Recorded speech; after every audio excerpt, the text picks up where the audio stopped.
Hello viewers, আজকে আমরা simple past tense নিয়ে আলোচনা করব। পাস্ট টেন্সের কিছু ট্রান্সলেশন দেব এবং তাদের ইংরেজি অ্যান্সারগুলোও দেওয়া থাকবে। তোমরা প্রথমে নিজেরা করবে, তারপর ভেরিফাই করে নেবে। তাহলে সিম্পল পাস্ট টেন্সের স্ট্রাকচারটা কি?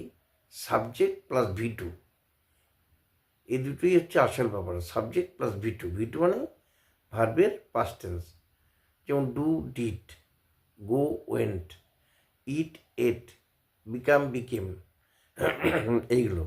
আর বাংলা রূপটা হচ্ছে ল লে লাম, ত তে তাম, ইতো ইতে ইতা। এগুলো যদি থাকে বাংলায় তাহলে সবসময় সেগুলো সিম্পল পাস্ট টেন্স হবে। এখন আমরা কয়েকটি ট্রান্সলেশন নিয়ে আলোচনা করব। যেমন আমি অঙ্কটি কষেছিলাম, আই ডিড দ্য সাম। আমরা বাজারে গিয়েছিলাম, we went to the market. তুমি আমাকে একটি ছাতা দিয়েছিলে, you gave me an umbrella. তোমরা দরিদ্র লোকটিকে সাহায্য করেছিলে, you helped the poor man. Sohini একটি গান গিয়েছিল, সোহিনী স্যাং এ সং। আচ্ছা, উদয় তার সঙ্গে নেচেছিল, উদয় ড্যান্সড উইথ হার। আর সে আমাকে একটি গল্প বলেছিল, she told me a story, অথবা he told me a story.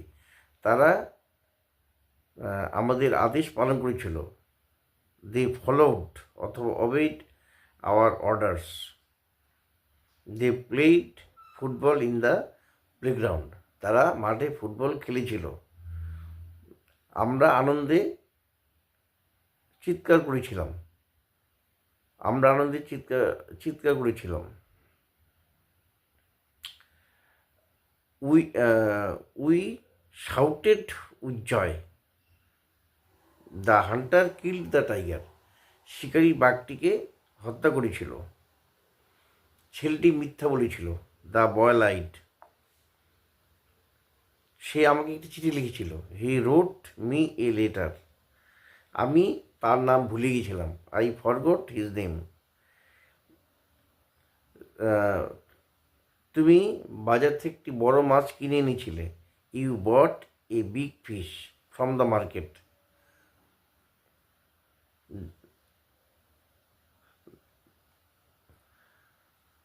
বক্তা সময় মতো এসেছিল, the speaker came on time.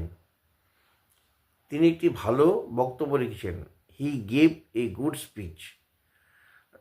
আচ্ছা, এখানে কয়েকটি কিন্তু কন্টিনিউয়াস টেন্সেও পাস্ট কন্টিনিউয়াস টেন্সেও দেওয়া হয়ে গেছে, সেটা তোমরা লক্ষ্য করবে। পাস্ট টেন্সের যে গঠনটা সেটা কিন্তু সাবজেক্ট প্লাস হচ্ছে সিম্পল ভার্বের পাস্ট ফর্ম।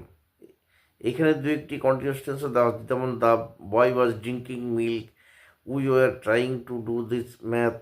এগুলো কিন্তু একটু গণ্ডগোল আছে, ভুল আছে। এগুলো তোমরা দেখবে না। যেগুলো সিম্পল পাস্ট টেন্স শুধুমাত্র সেগুলি দেখবে, সেগুলো হচ্ছে সাবজেক্ট প্লাস ভার্বের পাস্ট ফর্ম। আচ্ছা, ছেলে, the teacher punished the student for making a noise. ছাত্রটির শিক্ষক মহাশয় শাস্তি দিয়েছিলেন তা গণ্ডগোল করার জন্য।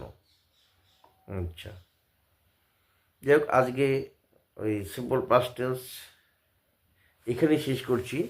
এখন কয়েকটি আমরা দেব, মানে কয়েকটি স্পোকেনের সেন্টেন্স দিব, সেগুলো তোমরা ভালো করে বারে বারে পড়বে। We can also make request by starting with an excuse me. আমরা এক্সকিউজ মি দিয়ে শুরু করে অনুরোধ করতে পারি, মাফ করবেন, আপনি কি আমাকে বাস স্টপে যাওয়ার রাস্তাটা বলতে পারবেন? Excuse me, please tell me the way to the bus stop. কখনো কখনো অনুরোধে জোর দেওয়ার জন্য ডু ব্যবহার করা হয়, যেমন অবশ্যই আসবে, ডু প্লিজ কাম। প্লিজ কামের আগে একটা ডু দিয়ে দিতে হবে। এবার কমান্ডস কয়েকটি sentence. Commands start with verb in base form. আদেশ করার সময় ভার্বের মূল ক্রিয়া দিয়ে বাক্য শুরু করা হয়। লুক এহেড, সামনে দেখো, এইদিকে দেখো, লুক হেয়ার।